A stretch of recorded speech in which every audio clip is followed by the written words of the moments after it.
আসসালামু আলাইকুম viewers, welcome to my new another blog. আজকের ব্লগটা হতে যাচ্ছে আরো ইন্টারেস্টিং, বিকজ আমরা যাচ্ছি স্মার্ট জেলে এবং জেলেরি নিয়ে মাছ ধরতে। চলুন দেখা যাক আজকের ব্লগটা ঠিক কেমন হয়। Let's go.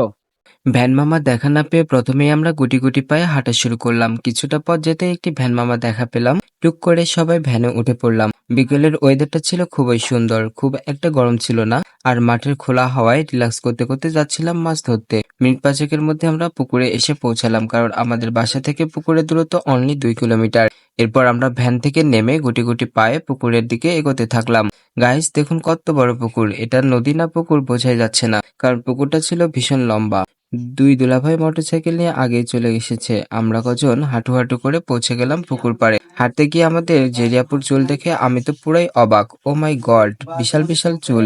আর কিছুদিন গেলে তো তার থেকে তার চুলই বড় হয়ে যাবে। তার এই চুলের রহস্য যারা জানতে চান তারা কমেন্ট করে অবশ্যই জানাবেন। পাশাপাশি দুইটা পুকুর, আর দুইটাই বিশাল বিশাল পুকুর। ভাইয়ারা এসে আগে মাছগুলোকে খাবার দিছে, যেন মাছগুলো কাছে ফিরে আসে আর খুব সহজে টুক করে জাল ফেলে মাছ ধরা যায়।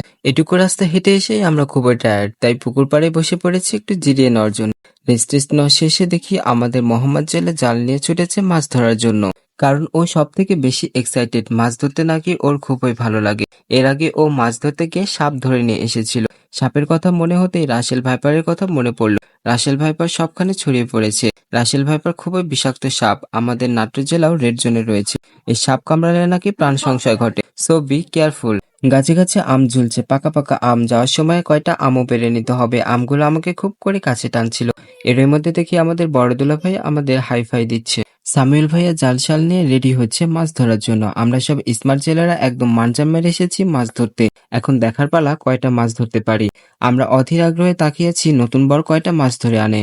আমাদের স্মার্ট জেলে জাল গুছানো দেখে মনে হচ্ছে তিনি জাল ফেলতে এক্সপার্ট। এর আগেও তিনি মাছ ধরেছেন। আমরা যে জালটা দিয়ে মাছ ধরছি সেটার নাম তৈরা জাল। তোমাদের অঞ্চলে কি নামে ডাকে এই জালটাকে কমেন্ট করে জানাবে। আর কে কে এই জাল দিয়ে মাছ ধরতে পারো তারা অবশ্যই কমেন্ট করে জানাবে। সেই সাথে তোমাদের একটি ধাঁধা দিয়ে যাই, কমেন্টস করে অবশ্যই জানাবে। উঠতে পাখি উমর ঝুমুর, নামতে পাখি ধান্দা, গেল পাখি আহার করতে, ন্যাস থাকলো তার বান্ধা। ঠিক আছে নাকি ভাই? হ্যাঁ হ্যাঁ, তাহলে মারাটা ঠিক হলে হয়। উপরে গড়ি গেলে আমি আছি, সমস্যা নাই, পরে তুলে আনবো। ভিজে গেলে কিন্তু ভিজে গেলেও সমস্যা নাই। আর রাখ রাখ রাখ। হ্যাঁ প্যাকেট বুঝাও, সামনে এগিয়ে যাও, জোরে মাইরো কিন্তু। গরম টুক দেখে সবাইছি রাখ রাখ রাখ। উঠাইছে উঠাইছে। না পড়ছে পড়ছে রে না পড়ছে, হাই রে কত পড়ছে। হাই রে আমার আগে দাবুক আগে দাবুক আগে দাবুক, হ্যাঁ জাল দাবুক। আর আস্তে আস্তে বুঝছো, আস্তে আস্তে টানবে। পড়ছে ভাই পড়ছে। এই ডাইনে চাপো একটু, তাহলে জালটা সাত হবে না। ডাইনে চাপো।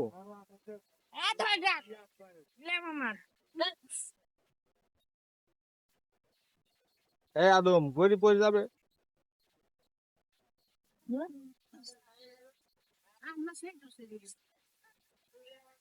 এই আবার নিয়ে আসো। এই আসুন আমার ইয়া আল্লাহ, মেলাগুলো আছে। ভাই হ্যাঁ এটা চালু। পারেননি শোনা ময়দা সে সুন্দর শোনা ময়দা টুকরে এই গাদি মাছ তো না পারছি আমি। এই কম হচ্ছে সামনে থেকে সর।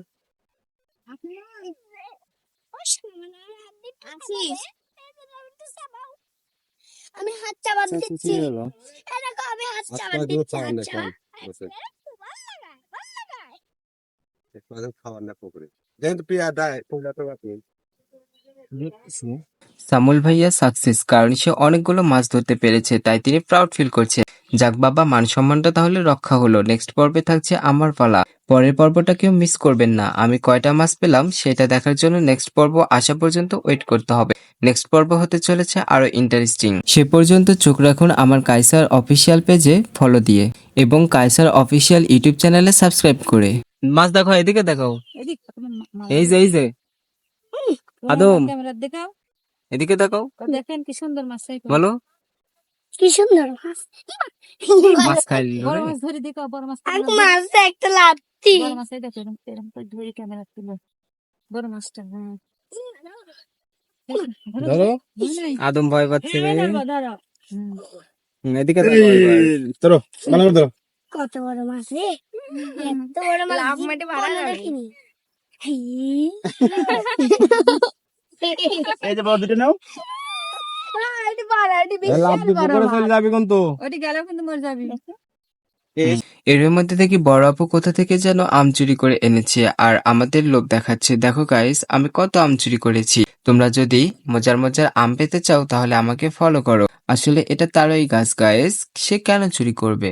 বড় আপু তো আম পাড়তে পারতে একদম শহীদ হয়ে যাচ্ছে। এবার থামো আপু, থামো। আমাদের জেরি আপু তো একদম আম খাইতে খাইতে অস্থির। যে না বলেছে আমে পোকা আছে, সেই না তিনি আম ফেলে দিয়ে তোর। গাইস, আজ এই পর্যন্তই। নেক্সট পর্বে দেখা হচ্ছে আবারও। সে পর্যন্ত পাশে থাকবেন।